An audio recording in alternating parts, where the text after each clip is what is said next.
NDPS કેસમાં special કોર્ટનો મહત્વનો ચુકાદો ડ્રગ્સ કેરિયર નાઇજીરિયન શખ્સને 15 વર્ષ સખત કેદની સજા।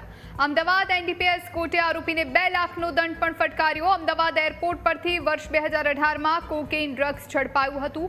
એસઓજી ક્રાઇમે નાઇજીરિયન શખ્સ પાસેથી આ કોકેઇન ડ્રગ્સ કબજે કર્યું હતું।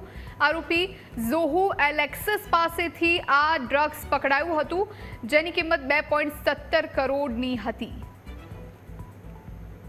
2018ની સાલમાં આરોપી ઝોહુ એલેક્સ જે અમદાવાદ એરપોર્ટ ખાતે આવેલ તે દરમિયાન તે પોતાના ગુદાના ભાગે તેમજ પેટના ભાગે તેમજ અન્ય સરસામાનમાં કોકેનનો જથ્થો રાખી પકડાઈ ગયેલ, જે કેસ નામદાર સેશન જજ શ્રી વીબી રાજપૂત સાહેબ નાઓની કોર્ટમાં ચાલતા નામદાર સેશન જજ શ્રી નાઓએ આરોપીને તકસીરવાન ઠરાવી 15 વર્ષની સખત કેદની સજા અને 2 લાખ રૂપિયાનો દંડ કરી